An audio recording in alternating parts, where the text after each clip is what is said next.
Welcome to Mission Evolution Radio Show with Gwilda Wiyaka, bringing together today's leading experts to uncover ever-deepening spiritual truths and the latest scientific developments in support of the evolution of humankind. For more information on Mission Evolution Radio with Gwilda Wiyaka, visit www.missionevolution.org. And now, here's the host of Mission Evolution, Miss Gwilda Wiyaka.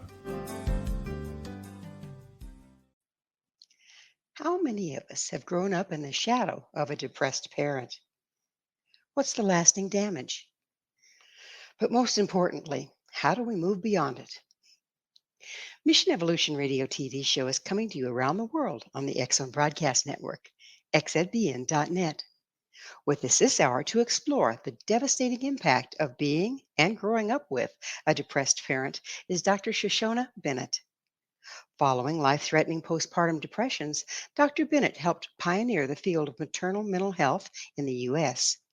She founded and led national and international organizations, plus authored 4 books on the topic, the latest being Children of the Depressed. As a clinical psychologist and parent advocate, she has educated professionals and the public for over 3 decades, emphasizing prevention and wellness. Dr. Shosh earned 2 master's degrees, a doctorate degree, 3 teaching certificates, and is a licensed psychologist. She has helped over 20,000 parents worldwide. Her website, drshosh.com. Dr. Shosh, thanks for joining us on Mission Evolution. Gwilda. We should have fun with this topic. It's so important, and it hasn't really been covered all that well. You're absolutely right. It's a deep topic. It's a serious topic, but so important. And thank you for doing your show, so we get to educate. It's so important, absolutely. So, how did you first become interested in depression? You know, I was a special education teacher. I was teaching at the community colleges in the San Francisco Bay Area, and all I did was have a baby, and I lost myself. I had never been depressed before, and my mental health plummeted down to a place that was horrifying for a number of years. Remember that this is back in the 80s, so there wasn't an internet. You know, there was nobody had a computer. I couldn't Google anything. So I was surrounded by ignorance and a lot of criticism due to that. And so it really developed out of my personal experience. And I vowed to myself when I found out that other countries were far ahead of us, I started getting my hands on everything that had been translated into English and realized that the United States was far behind much of the world. And that's how my passion, even while I was still depressed and anxious, I had to use it for something good, frankly, or it probably would have destroyed me and my family. I hear you there. So, for our listeners and our audience, what is postpartum depression? Postpartum depression is, first of all, the most common complication of childbirth, which is a huge statement. It happens to be true. Seriously? Yes, the most common complication of childbirth. It is a disorder, meaning it goes over the line from the very normal baby blues into something that really needs professional intervention, not necessarily medication, but we can get into all that if you're interested later. But it does take a plan of wellness, a strategy to move through it. It does not necessarily go away on its own. And we're talking about 1 in 7 new moms and about 1 in 10 dads experience postpartum depression. Well, I was just going to ask if it's hormonal related, but if the dads are suffering from it too, there's something else going on. What causes it? Yeah, you know, the reproductive hormones do play a huge role for the biological mother, but that's not the only factor. If there is a previous history of any mental health challenge, it automatically makes a person, dad or mom, high risk. If there's depression in the past, if there's anxiety, if there's bipolar disorder, if there's obsessive compulsive disorder, etc. What's one of the most stressful events in a couple's life it's bringing a baby home. So whatever's hanging around in the genes, this is when it's going to surface during the perinatal period, both during either or both pregnancy or the first year postpartum. It seems like, in our society, having a baby is a wonderful event, and all the joys and all the cutesy stuff is really emphasized. Yeah. But then there's the long nights where you're awake and, just the whole thing, particularly if you have a child that has, say, colic or something. I mean, it's so stressful. Why do you suppose that's kind of brushed over and we're supposed to focus on the joy, happy, happy, joy, joy? Doesn't that play in here? You bet it does. Often when I'm working with clients, I will focus first on helping them throw out the myths of motherhood, myths of parenthood. One of them is my body will regulate to sleep deprivation. No, it doesn't. And it can cause depression and other problems. I'm really glad you mentioned sleep deprivation. You're right. I mean, again, the myth is this is supposed to be the happiest time in our lives. I'm not saying that some parents don't experience that. Sometimes they do, and that's lovely. But it's the expectation that gets us in trouble, because often it does not feel like that. This can be the toughest time or one of the toughest periods in our lives. That's when the feelings of failure, inadequacy, guilt, all that stuff can take over. And again, often once we clear out those myths and parents feel a lot more normal as to, wow, this doesn't have to be the happiest time. The happiest time can come later after the adjustment period. Often that's all that it takes. But the myths stand between us and that, and we start beating ourselves, oh, I should be a better parent. I shouldn't be so upset about this. Right. Yeah. So there was one thing that I'm, of course, a mother, and I decided that every time you got pregnant, you developed a new organ, and it was called the guilt organ. Okay. And furthermore, every time you got pregnant, you got another one, but they never went away. Mm. What causes the guilt associated with parenting? I'm not a big believer in guilt. I will tell you right now. And I think it's actually avoidable. At least it's treatable.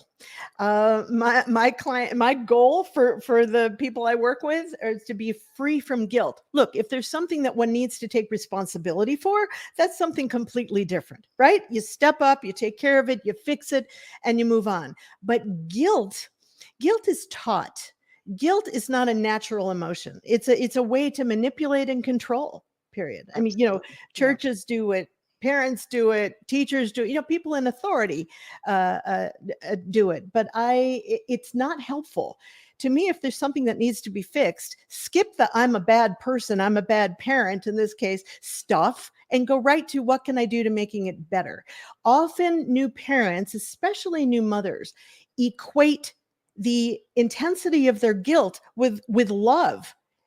Guilt and love are not the same thing. Yeah, that's a good point. Right? Because one, for instance, is taking care of oneself, doing self-nurture stuff, taking regular breaks, as they should do, to prevent depletion and burnout. Often there's guilt coming up, like, my needs shouldn't matter anymore. That's another very damaging myth. You asked me about myths. It should all be about the baby now, So I help them throw the guilt out and teach them this is the most loving thing you can possibly do for your family, to make sure you are healthy, grounded, happy. That is the greatest gift you can give your entire family. That's something to be proud of, not to be guilty about. So, what are the treatments for postpartum? I'm sure it's changed since the 80s. It kind of goes through phases of what's the most effective treatment. But what are the treatments for postpartum depression? I'll answer the question starting out with, there's no cookie cutter approach. In other words, every parent has their own set of factors. I mean, we're all different. We're individuals. So there's a set of things that need to be looked at first, but then it's very individualized as to what the other puzzle pieces might be. Certainly we are looking at the hormonal aspect, especially with mothers. We are making sure the myths of parenthood are out of there. We're looking at sleep at night, and I emphasize at night, lengthening the amount of time, uninterrupted nighttime sleep. That can make a huge difference. Sometimes that's the only thing that needs to be done. So figuring out ways to lengthen those chunks of time, even for breastfeeding moms. We're looking at exercise. We're looking at nutrition. I mean, there are specific combinations of foods that are fabulous for mental health during this period of time. We're looking at taking regular breaks, as recurring events every week. So there's, when your next respite time is coming, right? I mean, when you think about when we go to work outside the home, and you can look at the clock and you're having a hard day and you go, okay, I can hang on for the next hour and a half and then I'm out of here, right? It can stop you from snapping at the next person who comes over to your desk. Well, parenting is going to be a burnout unless you know that when your next break is coming. This can be the most challenging time, of your life, the toughest job possible. Medication is also used often when there's especially when one has had a history of depression or other mental health disorder, and they're already on medication. It can be continued because, again, if anything's going to show up or It get will. worse It will. during this Yeah. time. Well, we're out of Exactly. time. We're out of time in this segment. We'll have to pick up on this topic on the other side of a short break. Dr. Shosh and I will return very shortly, so don't you go away. This is Mission Evolution, www.missionevolution.org. Do you have the baby blues? With us this hour discussing postpartum depression is the author of Children of the Depressed, Dr. Shoshana Bennett. Dr. Shosh, we were talking about different treatments and different causing factors for Right. postpartum depression. I wanted to bring up breastfeeding, Mhm. okay? Because there's a lot of hormonal stuff that goes on when you're breastfeeding. Yes. And if you have to interrupt breastfeeding, or if you, for some reason, don't breastfeed, whatever, does that impact the hormonal balances and therefore the depression? It's very individual. There's not a general way to answer that. Sometimes, yes. But often, women are thinking, well, I'll give up the breastfeeding or the pumping, and then I'll get, that'll cure me. Not necessarily. And also, just I would think warning. it'd be the other way around, quite Well, frankly. But well, sometimes yes, especially when the ceasing of the breastfeeding is done too quickly, it can really throw somebody into a greater depression or anxiety situation. So again, you want to be working with a team. This is a specialty. It's not good enough just to go to any excellent therapist or MD. You really want to work with a perinatal specialist who can help you come up with a plan. Sometimes women give up breastfeeding, to answer your question. And as we're saying, that is not what happens. And then they're sad about stopping and right. So again, it's very individual and how the system works. Treatment we were starting to talk about there are also alternative treatments of all kinds, complementary treatments. So often, speaking of breastfeeding, women are afraid to go get some help, thinking they're just going to stick me on an antidepressant and I'm breastfeeding. I don't want to do that. So I just want your audience to know that often with a comprehensive plan of wellness, a great strategy, because the whole answer never comes out of a bottle anyway, right? If a doctor's going to prescribe an antidepressant, for instance, they should also prescribe a perinatal therapist. It's not enough, but often medication is not needed. Not that there's anything wrong with it if one needs it for wellness, but I just wanted to put that out there, that there are different therapies along with the psychoeducation and explanations and the natural, the sleep, exercise, nutrition, breaks, et cetera, that can help her get to 100% wellness. That's what we're going for, 100%. So you said something that perked my interest, and that was perinatal therapist. Is Yes. that an actual field now, and is there an education in it for people? Yes, there is. Yes. Postpartum Support International, one of the organizations I was president of a number of years ago, they have an excellent training program. I do other trainings, which one can take a look at if they wish.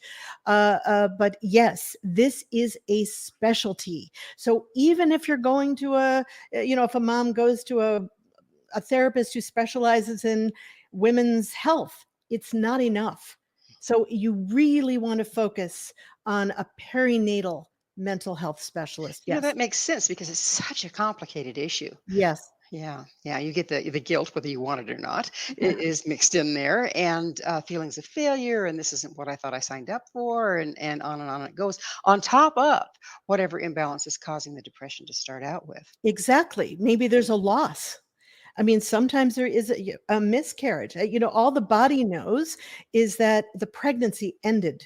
And by the way, anything that can happen postpartum can happen during pregnancy. But right now, talking about postpartum, the perinatal specialist would be able to handle that type of issue. Sometimes it's not all about grief. The system itself, the biology can change, and one can be in a depression that's separate from the grief following perinatal loss, if that all makes sense. It does, and I don't know, losing a child at any point is absolutely devastating.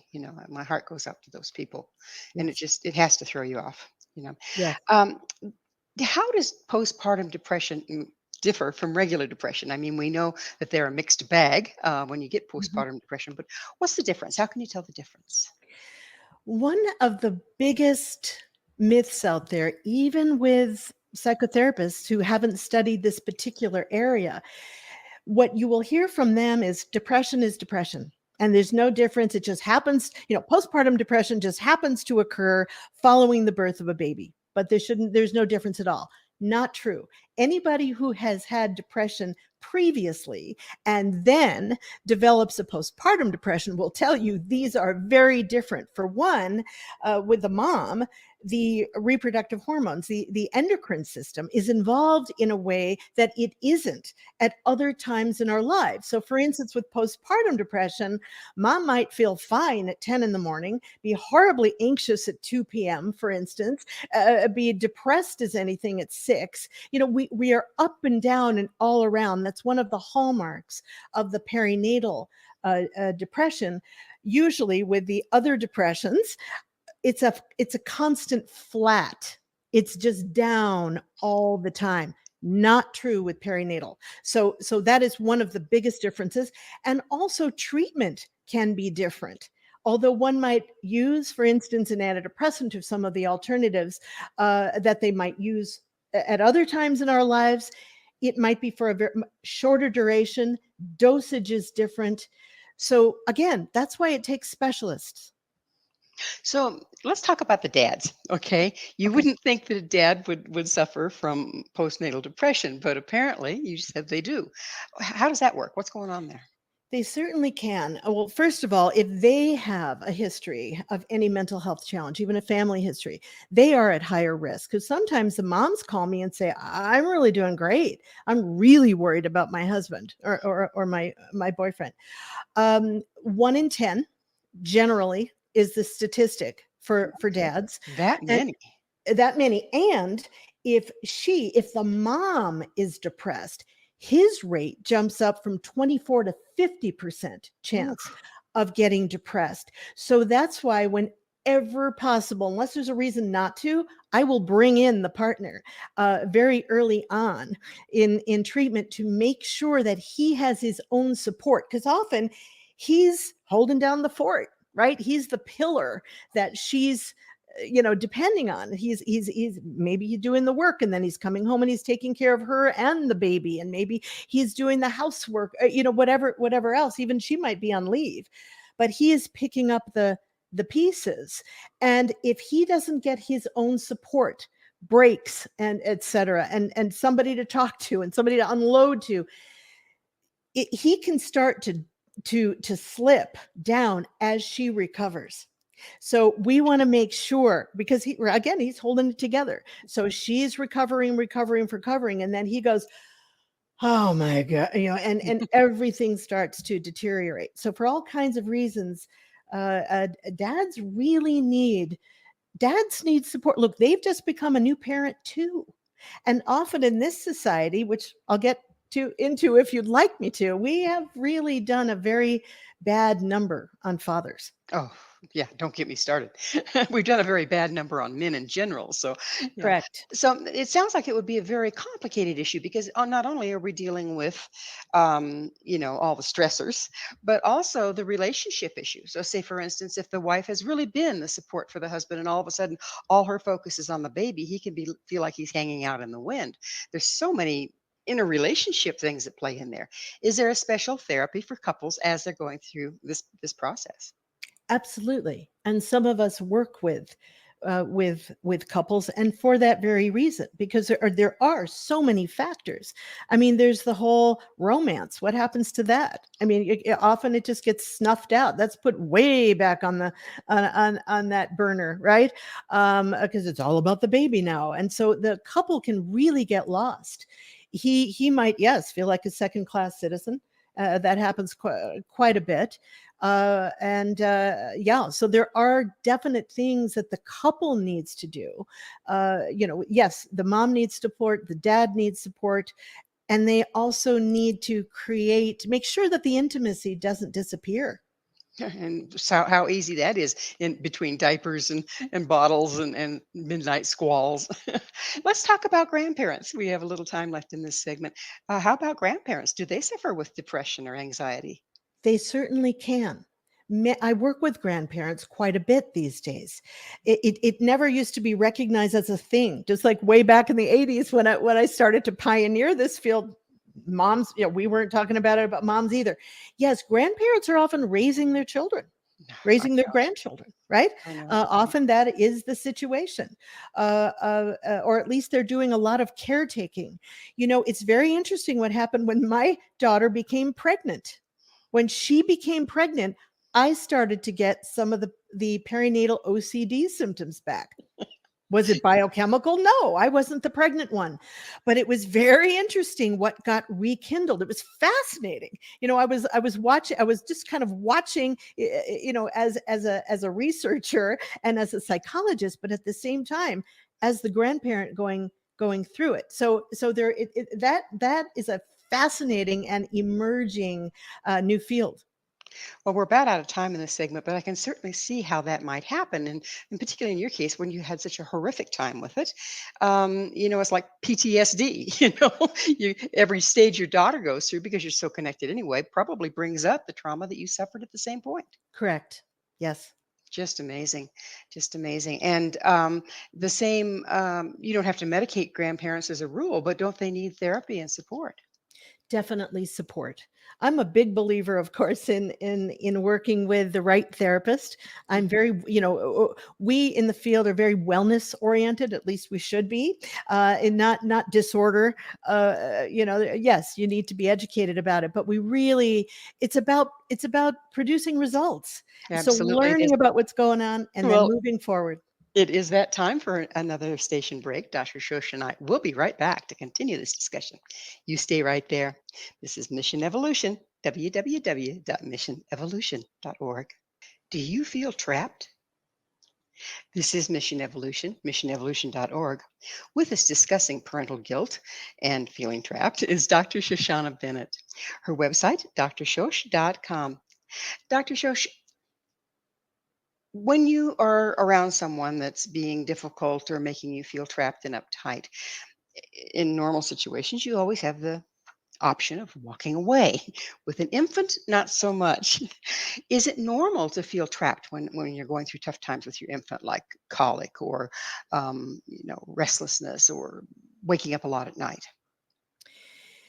Every parent is going to feel some of that, and definitely with an infant who is higher needs, we'll put it. Can that be more challenging? Absolutely. And what the parent needs to know is that a feeling is just a feeling. It doesn't make you a bad parent. So if sometimes you have a feeling of, I don't want to be this person or this person's mom or dad, just get me out of here. I'll pick it up when it's 5 years old. Those kinds of feelings. Yes, I will normalize that. But again, it can go over the line if the parent doesn't get proper help and not only be able to vent, but have a real strategy for helping them through. For instance, make sure there's a plan for getting out, physical help, not only emotional help, but who's coming over to help you, who can take over for a night, when are you getting a break so you can go off with your friends. I mean, those kinds of things. So yes, I mean, this happens all the time. It's a matter of degree when we talk about what's very normal as opposed to what needs extra intervention. Speaking of intervention, um, some people can get so pushed that suddenly abusive behavior starts to become an issue. How can you tell that that's going to be a risk, and what are your options there? Mm. You mean abuse towards children? Yeah, absolutely. Okay, because often in those situations, not always, there's a lot of tension with the parents, with the caretakers also, and it can kind of spill over onto the kid. Most definitely, there needs to be a community around parents. Always, actually, there need to be people that you can count on. So again, to prevent burnout, because often with burnout and depletion or extra anxiety because of it, that's when we go over that line and start dropping that kid a little too hard into the crib. That isn't necessarily abuse, but It's getting there. that's a signal, right? It's a signal. Let it be, rather than going into guilt when you start to feel those feelings, say, okay, I got a sign, I really need to get some help. So don't waste time beating yourself up. Just know that this can happen to anybody, and we need to prevent it from going any further, and you reach out as fast as you can. Again, I'm a big one for perinatal therapists, because they understand this stuff, I think, better than most. And but you need a community. Don't suffer in silence, or your entire family, not just the kids, will suffer. So, also, we were talking about triggers, and unfortunately, there's a number of people that were abused as infants, but of course don't remember it. But then that gets triggered when their own infant is on the scene. Yes. What can you tell us about that? Yes. And often I will hear from clients, I don't want my depression that I'm experiencing now to leak over onto my child. And that's often why they reach out for help to begin with. What I help them do is focus on their wellness, because you don't have to worry about what's going to be modeled to the child if you are well. So I'm saying you are the focus, not your kid. Well, of course, you're taking care of your child and doing what needs to be done, but you need to work on, I tell them, your own. I will help you work on whatever's coming up, whatever unhealed stuff, whatever raw stuff is coming up for you. Let's get that up and out so you can go on with your happy life, and you will model all the right things to your kid. You don't have to worry about that intergenerational thing that often keeps going time after time. And there's nothing like children to trigger it, is there? I mean, they know every button. It's true. And although, when somebody is in the middle of a crisis, they don't like to hear, oh, this is an opportunity for you. It is. I mean, obviously we have the utmost compassion, and nobody knows this better than I, frankly. I was very close to again, never having experienced this before. The thoughts that were going through my mind were horrifying. It's like, what kind of a mother would be thinking these things? Because again, there was no education. So once you teach, here's what's happening, here's why, and here's what you can do about it, and help them step up to take control, make a commitment to their wellness, it's tremendously empowering. Because when you're thinking, nothing I can do about this, that's when helplessness and hopelessness comes in. You've mentioned several times, having that community, having that support system. But in our modern day society, Mm, oftentimes we've moved far away from family. mm, We've been at work, and so the people that are at work are not necessarily geared towards. You take time off for pregnancy, and you're kind of out of sight, out of mind, because right. it was a work relationship kind of friendship. Um, where can people find support groups, even? It's a great. I will answer that. And often, one of the puzzle pieces, for many of my clients, is because they have moved. They just moved to another state while they were pregnant. Not a good idea if you can avoid it. Then all their support is in a completely different part of the world. Uh, uh, Often in faith communities, neighbors. You mentioned family. Family, sometimes they can be wonderful supports, and sometimes the people we think should be the best supports aren't. So what often brainstorming with folks, saying, who came to your baby shower, who maybe is reaching out, but you say, nah, I don't need that. The whole self-reliance myth, I should be able to handle this myself, right? All of that stuff, I'll help them get over that, so they can start saying, yes, thank you, when can you come over? Somebody who they might never have thought they would be relying on. And so usually, almost always, there are people, uh, and if not, I will help them find groups, or different agencies. There's almost always somebody or a place that can support. But again, what depression makes us feel alone. So here, at the time of our greatest vulnerability, right? We're thinking there's nobody. I'm all by myself. And often I'll say, no, actually, you're not. Remember, you told me about your friend who offered to come and spend a couple of nights so you could get some sleep? How about it? Yeah, it's when we get in that mindset for whatever reason, but particularly probably postpartum, all of our options seem to disappear. It's like, if we're problem solving for somebody else, we got great ideas. But when it's us, it's like we just drop into helplessness, hopelessness, victim, and boy, that's a downward spiral, isn't it? Absolutely. And suicide is a big problem Ugh. postpartum. It's a huge, yeah, that's what we of course need to guard against. That's why I'm a big one for don't suffer in silence. Don't just wait for this to go away. Right? Because often they think, oh, when I get my period again, I'll feel better. Oh, when I stop breastfeeding, it'll go. Oh, when the baby smiles at me, or when I go back to work, whatever. Don't wait. This stuff does not necessarily go away on its own. The faster you get the right kind of support, whether that's medical, or just psychological, or a group, whatever it is that you need, get it. Your prognosis is better. It's better for the whole family. Yeah. So a good point here is, so what's the best way to tell if someone is on that slippery slope, yourself or your partner? What are the signs that somebody's starting to slide beyond just the normal, I'm stressed out blues, into postpartum depression? There are two main ways you can tell the difference between the normal baby blues with a disorder, when it's gone over the line.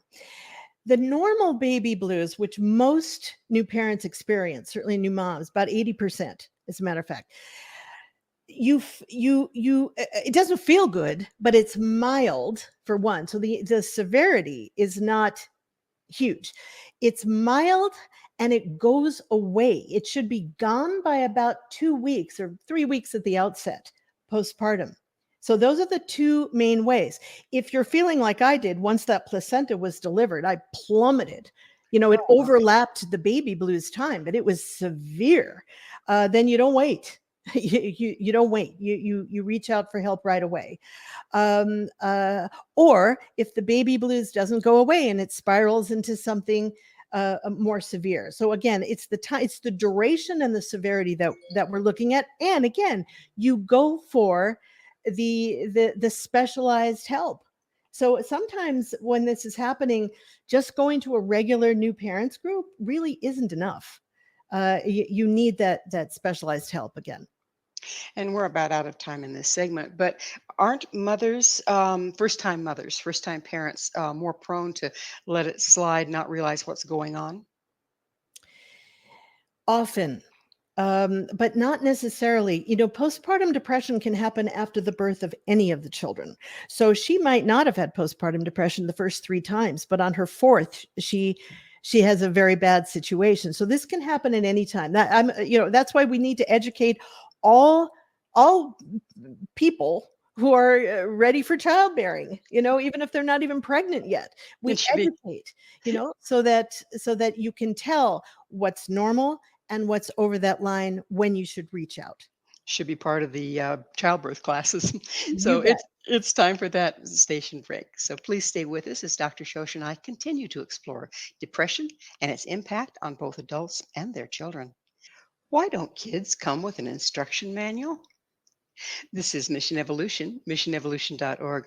We're continuing our discussion with Dr. Shoshana Bennett. Her website, drshosh.com.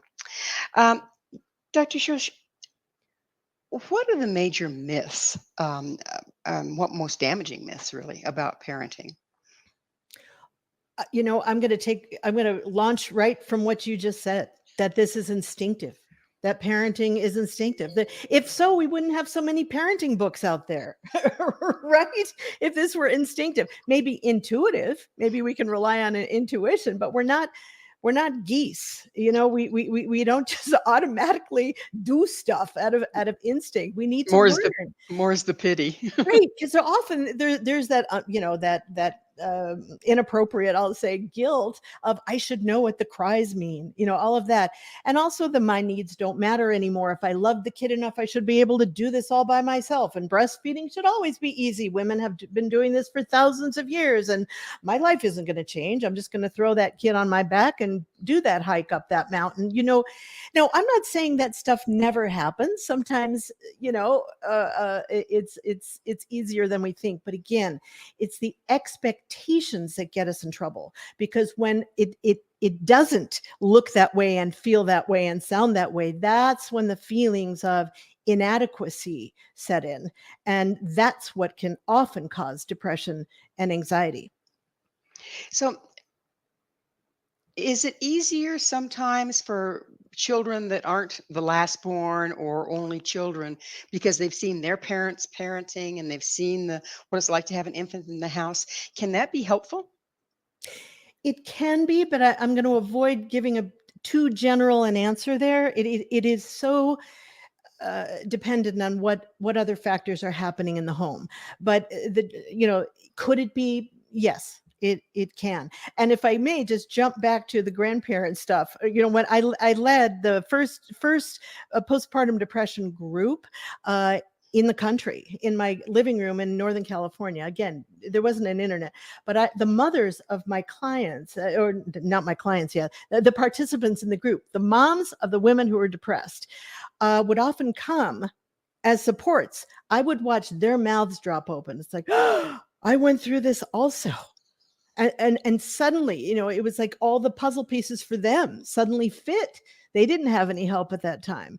So again, we're talking about generational things and birth orders and stuff. It's really quite fascinating. But education is at the very, very top of what every new parent or pregnant couple or couple even thinking about pregnancy should have. They should have a flyer in their hand or something emailed to them so that they're not worried about themselves, because the problem is the lack of education, not the education.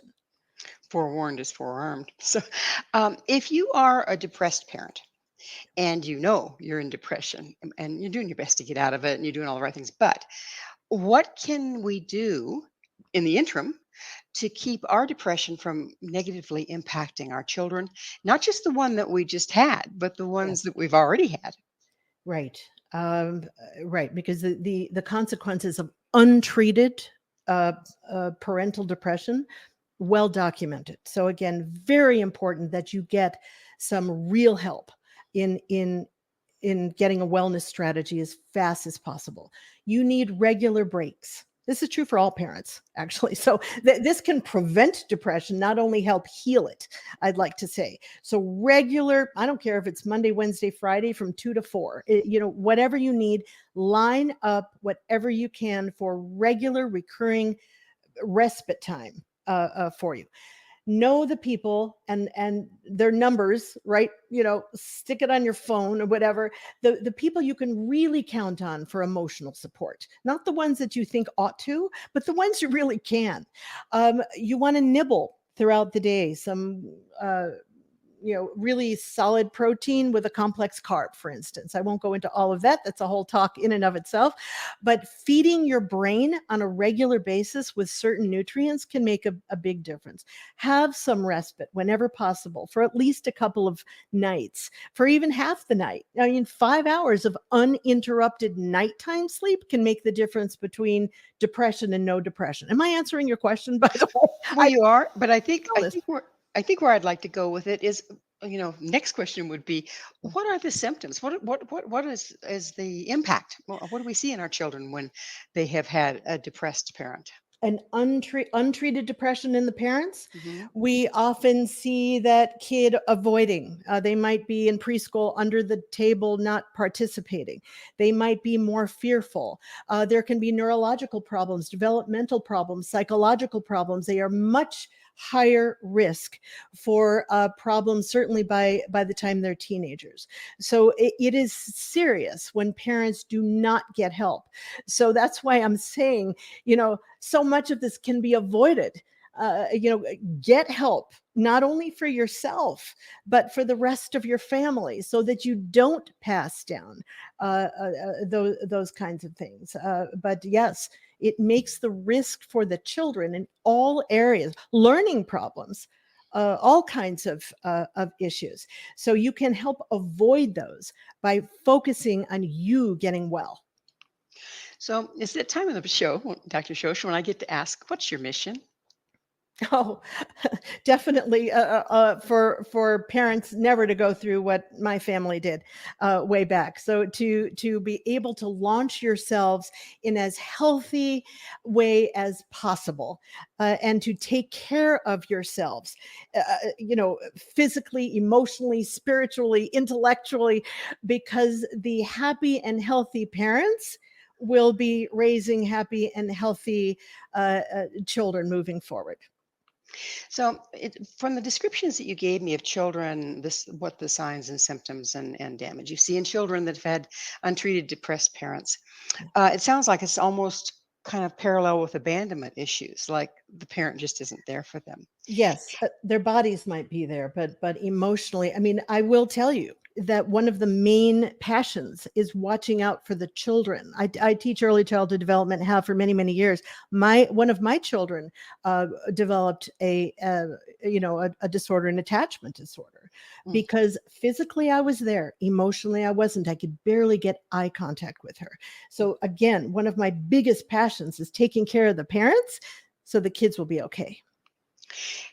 If you are a parent and you're in depression and you know all signs, you're trying to work through it, but you're still there, what are the steps you can take with your child or your children Mhm. to mitigate the damage? And again, this is with them getting professional help. Yes, for Along sure. with that, sometimes massage, infant massage, so that it builds in the touch can be wonderful, and different kinds of parent-child activities, not just physical, but music classes where you can really start to enjoy your children, because often with depression there is no enjoyment, so to nurture those kinds of activities, sometimes actually a developmental psychologist can help that relationship. I know it took years to put our family back together. This can wreak havoc on marriages, which also can affect the child, of course. So it's not just parent child, it's the couple relationship needs to be well as well. But again, there are various activities and things one can do during the day. Very simple things. Yoga classes with kids. I mean, all kinds of things can really help the feelings of nurturing the bonding that sometimes depression can really not necessarily prevent, but deter. There's things like, and this has been around for a while, mom taught swim. There's a perfect example of something that you could do. Exactly It right. involves hanging on to your baby, but it involves a Right. new experience. We could stir Yes. the mother up, and there Yes. are things, but And again, exercise, we can help her endorphins. It's not gonna hurt anything. It might not be all she needs, but it's sure not gonna hurt, and maybe for that half-hour class and 20 minutes later, she's feeling better, I'll take it. if we do those little things that Yeah. bring us out even just for a little while, does it help us gain perspective? It can, because even if you get what I call windows, even a few seconds or a couple of minutes, and well, as we get better, our windows expand. But even just at the beginning, a little flash of, "Ooh, maybe I can do this." Maybe this isn't so bad. Maybe, "Oh, she really looks cute." Those kind of windows, those flashes of normalcy and enjoyment, that can give hope. And it's that we want to build in. Sometimes my clients need to rely on my hope, my perspective, until they can see for themselves. They don't have to take my word for it anymore. Those windows, they've got the windows for themselves. They're proving it to themselves, and then they launch forward. Again, that perspective, wherever it comes from, isn't that really, really important? Absolutely. It's so important. Well, we're just about out of time altogether. But thank you. I mean, it's to me, it's just phenomenal what you've managed to achieve from your own devastation and devastating experience with postpartum depression. And you serve as a beautiful example for people to take their pain and transfer it into healing for many, many people. So thank you so much for what you do and what you've brought. Thank you, Gwilda, so much.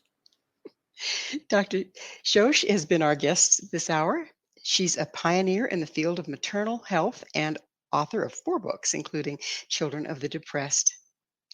You can find out more about Dr. Shosh, where you can find her books and all she has to offer by visiting her website, drshosh.com. This has been Mission Evolution with Gwilda Wiyaka.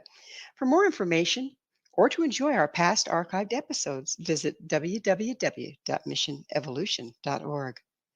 But most importantly, please be sure to tune in wherever you found us next time as we continue this mission, bringing information, resources, and support to our rapidly evolving world.